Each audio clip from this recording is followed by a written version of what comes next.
दुनिया में शायद अड़ी का कौम है जो पाण में इतिहाद एको ऐं ॿधी हुजे जहिड़ी पश्तूननि यानी पठाणनि जी पाण में एको ऐं ॿधी आहे। 31 सालनि जो शाइर गिलेमन अलमारूफ खिज़र नईम जेको पश्तून ज़बान में शाइरी कंदो रहियो आहे। गिलेमन पश्तीन ते गुज़िरियल 4 ॾींहं पहिरियां इस्लामाबाद जे D70 सेक्टर में हमलो थिए थो ऐं उन हमले में हू ज़ख़्मी थिए थो ऐं ज़ख़्मी थियण खां पोइ हू इस्पताल पिम्स हॉस्पिटल में दाख़िल रहे थो। यार हक़ीक़त इहा आहे त उन गिलेमन पश्तीन जे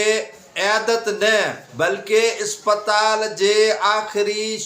उन जे मरण वारे मरहले ताईं उन जी क़यादत उन सां गॾु आहे का अहिड़ी क़यादत पश्तून मूवमेंट जो अॻवान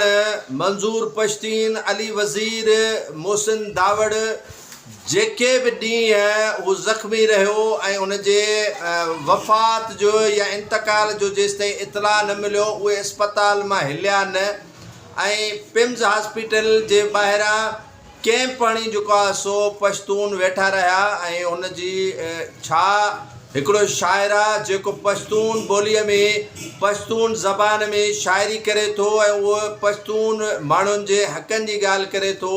ऐं उन जी एतिरी पुठ भराई एतिरी पोइवारी। मुंहिंजे चवण जो मक़सदु इहो आहे त सिंध में खोड़ सारा अदीब शाइर जेका क़ौमी असांजी ज़बान चइजे उनखे दर्जो त अञा नाहे मिलियो ई सघियो सिंधी ॿोलीअ खे, पर उन जा शाइर अदीब ऐं खोड़ सारनि ज़बानुनि जा मुहक़िक़ बीमार थियनि था, पर उन्हनि जी इलाज त परे रहियो, उन्हनि जी देखभाल त परे रही, पर पुछण जे लाइ बि गवारा क़यादत नाहे कंदी या उन्हनि जा जेके सरबराह आहिनि उन्हनि वटि वञण बि गवारा न आहिनि कंदा। पर ही गिलेमन पश्तीन जेको खिज़र नईम आहे 31 सालनि जो नौजवान, सॼी पश्तून क़यादत जेको आहे सो पश्तून मूवमेंट उन वटि वेठी रही ऐं उन जे आख़िरी रसूमात ताईं उन सां मौजूदु रहिया। इहा चइबी आहे ॿधी, इहा चइबो आहे एको। हाणे कंदासीं त जेको ही शाइर आहे पश्तून ज़बान में शाइरी कंदो रहियो खिज़र नईम अलमारूफ गिलेमन पश्तीन, उहो केरु हुयो ऐं उन जूं जेके ख्वाहिशूं या कोशिशूं केतिरियूं जेको आहे सो कारमंद थियूं, हू नौजवाननि में केतिरो पॉपुलर हुयो, न सिर्फ़ु पाकिस्तान जे नौजवाननि में पर पड़ोसी जेको मुल्क आहे अफ़गानिस्तान उन में बि उन जा लखे फॉलोअर हुया। जेकॾहिं तव्हां गिलेमन पश्तीन जी फेसबुक ID चेक करे ॾिसंदव त उन में उन जा लखे फॉलोअर्स हूंदा ऐं लखे जेको आहे सो उन जा पेज खे लाइक कंदड़ हूंदा। ऐं यकीनन हुन जी महिनत आहे, छो त दहशतगर्दी आहे जेके ख़ैबर पख्तूनख्वा में वाक़िया थींदा रहिया आहिनि उन ते उन शाइरी कई आहे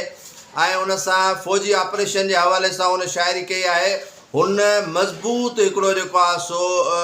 ओपिनियन उन जो हुयो ऐं जॾहिं बि हू कंहिं दावत या प्रोग्राम में वेंदो हो त नौजवाननि में ख़ासि तौर ते हू पॉपुलर रहंदो हो। ऐं जॾहिं उन ते अटैक थियो ज़ाती रंजिश सबबि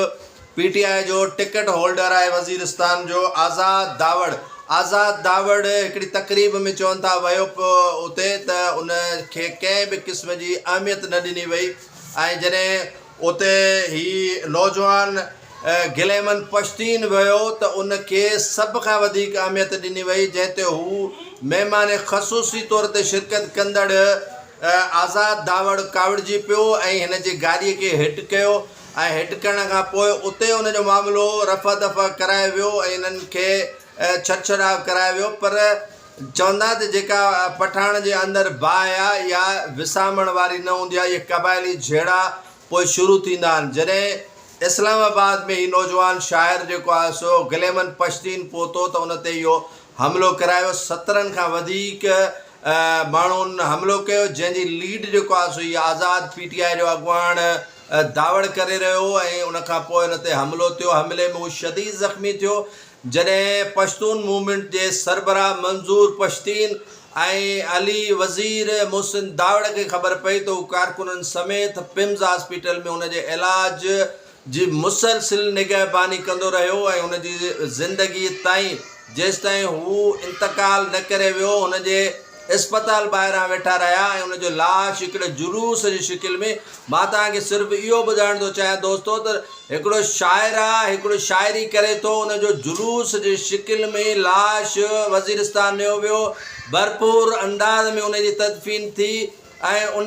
जे इन मामले में संजीदगी तव्हां इंतिहा ॾिसंदव त पहिरें डे 1 खां वठी उन जे रसूमात ताईं जेको आहे क़यादत मौजूदु रही। पर ॾुख इहो आहे त पीरगोट सां तालुक रखंदड़ जंहिं सॼी ज़िंदगी पाकिस्तान पीपुल्स पार्टीअ खे ॾिनी, नज़ीर धोकी गम्स हॉस्पिटल में बेयारो मददगार पियो आहे त पर का बि क़यादत उनजी इयादत करण जे लाइ नथी वञे, उन खां पुछण जे लाइ वीचारे खां न विया। हिते ॾिसो त जेकॾहिं गिलेमन पश्तीन आहे, बीमार थिए थो या उन ते हमिलो थिए थो, ज़ख़्मी थिए थो त क़यादत आख़िरी दम ताईं पिम्स हॉस्पिटल में मौजूदु आहे ऐं उनखे जर्मनीअ में इलाज करण जे लाइ बि खई पिया, पर डॉक्टरनि चयो त हीउ न बची सघंदो, हिन ते एतिरा ख़तरनाक वार थियल आहिनि छुरियुनि जा ऐं चाकुनि जा जो हीउ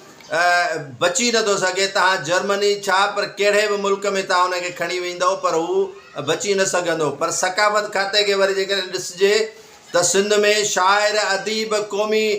शाइरी कंदड़नि खे 1 लख रुपयो चेक मोकिलियो, उहो सोशल मीडिया ते रखंदा आहिनि त बाबा असां फलाणे जी मदद कईसीं, कुमक कईसीं। इहो फ़र्क़ु आहे पश्तून शाइर में ऐं इहो फ़र्क़ु आहे सिंधी शाइरनि में, अदीबनि में, दानिश्वरनि में त हू केतिरी पंहिंजे इन शाइरनि, अदीबनि ऐं दानिश्वरनि जी परघोर लहनि था, केतिरो उन सां सेंसियर आहिनि ऐं असां वारा जेके शाइर अदीबनि जी सिंध हुकूमत या जेका पीपुल्स पार्टी जी गवर्नमेंट आहे केतिरी उन्हनि जी परघोर लहे थी। सो सिर्फ़ु तव्हांखे इहो दोस्तो ॿुधाइणो हुयो त हिकिड़े शाइर जेको पश्तून ज़बान में केतिरी उन्हनि जी यकजहती, केतिरी उन्हनि जी ॿधी, केतिरी उन्हनि जी क़यादत जी सेंसियरिटी जो आख़िर ताईं उन सां मौजूदु रहिया, न त कारकुननि खे छॾे करे पाण वञी सघनि पिया। पर उतां जे इस्लामाबाद जे दोस्तनि जो चवणु आहे त हू मंज़ूर पश्तीन, अली वज़ीर, मोहसिन दावड़ समेत मरकज़ी क़यादत डे 1 खां वठी आख़िर ताईं मौजूदु रही आहे उन अस्पताल जे अंदरि। त अहिड़ी चइबी आहे क़यादत, अहिड़ी चइबी आहे लीडरशिप जेका पंहिंजे नंढे खां नंढे वर्कर जे हर ॾुख सुख में मौजूदु रहे, हर जेको आहे तकलीफ़ में मौजूदु रहे। ऐं पाकिस्तान पीपुल्स पार्टी वटि एतिरा वर्कर कारकुन मौजूदु आहिनि पर अफ़सोस आहे त उन्हनि जी परघोर नथी लधी वञे।